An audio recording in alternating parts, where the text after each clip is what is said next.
On New Year's Day, the music industry lost a very special person. We first sat down with the late Patti Page 5 years ago as she was working on a new project at Curb Records with some of her classic hits, including Tennessee Waltz and Doggie in the Window. We thought it would be quite appropriate to bring this segment back, which originally aired in February 2008. Here is Patti Page talking about how she got her start in music and how that changed her life. I had an office at the Brill Building in New York, and it was 1950.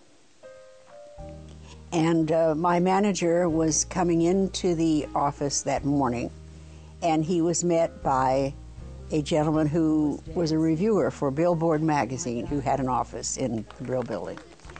And they reviewed records, and I don't even know if they've changed now, but it was like on a Tuesday night, let's say, and this was Wednesday morning. And he said to Jack, "Hey Jack, I'm glad I saw you. Last night we reviewed a record by Erskine Hawkins, who was a black band and an entertainer, and we reviewed it. It's in the rhythm and blues field.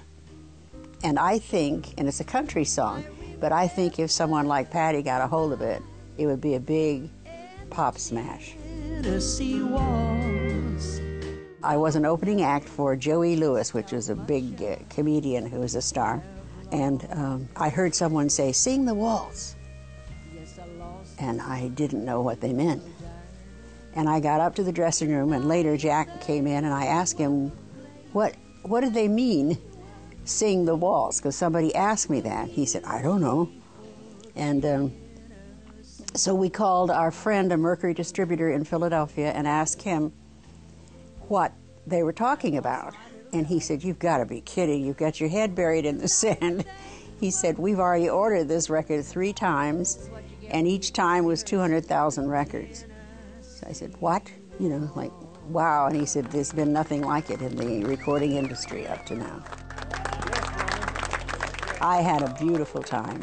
Really, it was one of the joys of my career to be there with them, and to know that after all these years I was accepted as a peer to them, and it was really nice. To wake up in the morning to the mockingbird's trill. The latest project was done 2 months ago here at Curb, but we were going to call it "This Is My Song," because I've written a book this year too, and that's the title of the book. But we have batted it around and tried to come up with something, because Mike Curb wanted us to include Tennessee Waltz and Mockingbird Hill and Doggie in the Window. I'm excited for people to hear it, and Patti's such a great singer, and she still just performs at a very high level. We invited the Senator Alexander. He showed an interest in, I guess, to Mike Curb, I'm not sure who it was, but that he was a fan and that he would just love to play the piano for me anytime. And so then Mike said to him, "Well, she's got a record date coming up. She's coming into town from California. Why don't you come over and play the piano for her?" And that's what he did. He came into the studio here, and he was so cute. He was so nervous. And he didn't play too badly. Patti will be honored with a Lifetime Achievement Award from the Recording Academy at a ceremony this weekend.